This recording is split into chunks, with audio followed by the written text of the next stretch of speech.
Hello student, आज मैं Mrs Carolina दास कक्षा 9 के लिए पाठ लेकर आई हूँ।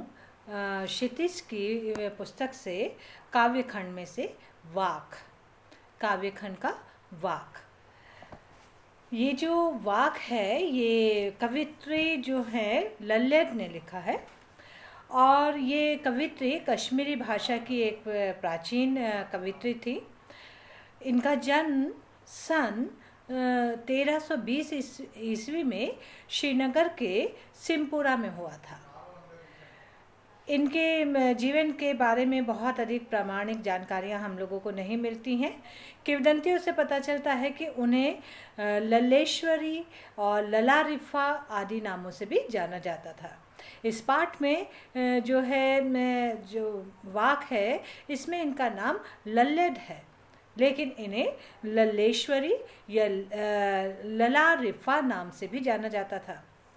इनकी काव्य में जो रचनाएं हैं वो ज़्यादातर धर्म की संकीर्णताओं से ऊपर उठकर भक्ति के रास्ते पर चलने पर है।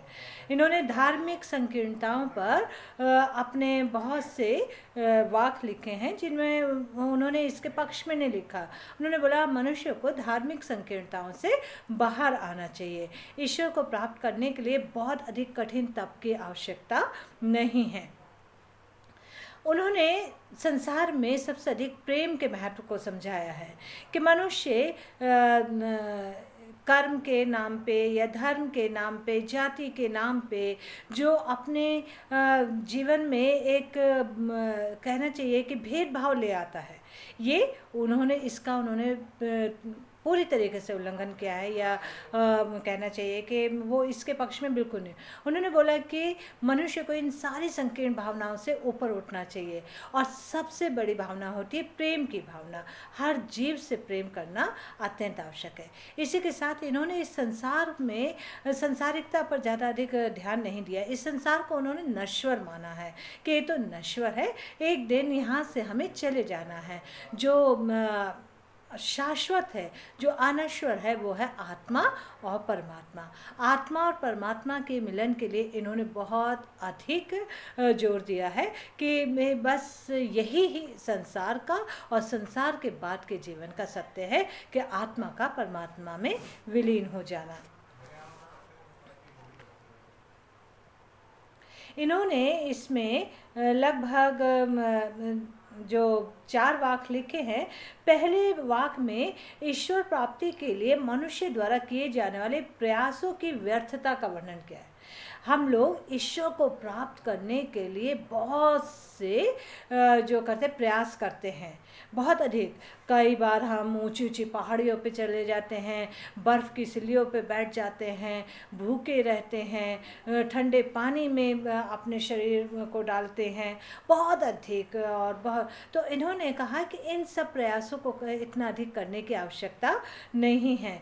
दूसरे वाक्य में जाति और धर्म की सीमाओं से ऊपर उठकर समानता की भावना अपनाने पर बल दिया है।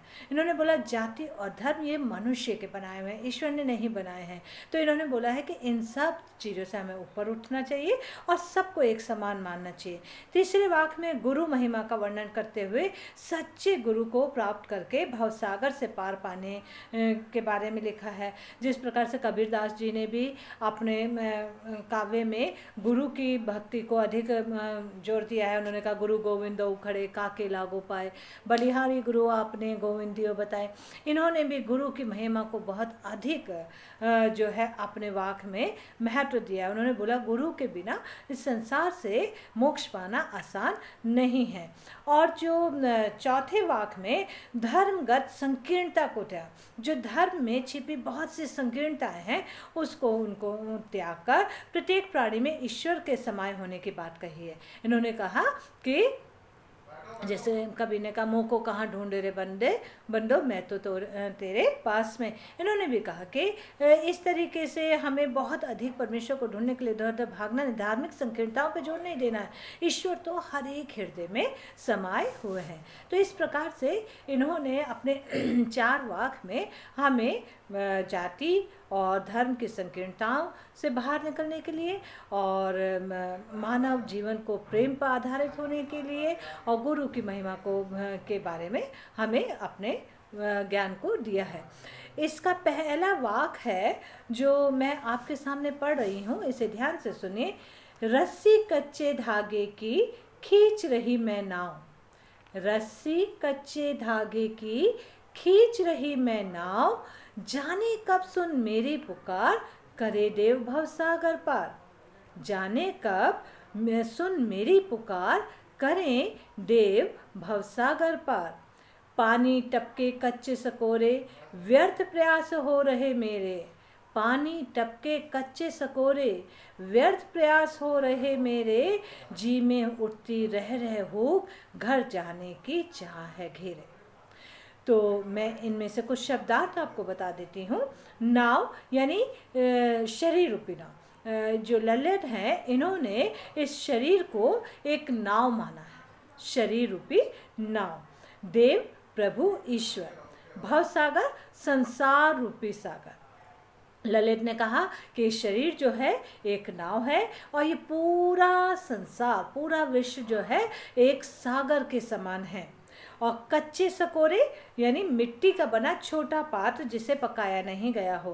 आप जानते हैं एक मिट्टी का बर्तन जिसे पकाया नहीं जाता, यदि हम उसमें पानी डालेंगे तो पानी उसमें रुकेगा नहीं, एकदम से बह भी नहीं जाएगा, परंतु बूंद बूंद करके टपक जाएगा। तो कच्चा सकोरा उसको कहा है। हुक, हुक उठ रही है यानी तड़प, परमेश्वर से, ईश्वर से मिलन की हुक है, तड़प है उनके जीवन में। और चाह, चाहत, इच्छा। तो इस प्रकार से हमने पढ़ा। एक बार फिर से मैं ये वाक्य पढ़ देती हूँ। रस्सी कच्चे धागे की खींच रही मैं नाव, जाने कब सुन मेरी पुकार, करे देव भवसागर पार। पानी टपके कच्चे सकोरे, व्यर्थ प्रयास हो रहे मेरे। जी में उठती रह हो, घर जाने की चाह है घेरे। तो इस प्रकार से ये पहला वाक्य मैंने आपको पढ़ा, इसके शब्दार्थ मैंने आपको बताए, और कल मैं इसके भावार्थ को, इसके सरलार्थ को आपको बताऊंगी। और तब तक के लिए घर पर रहिए और सुरक्षित रहिए।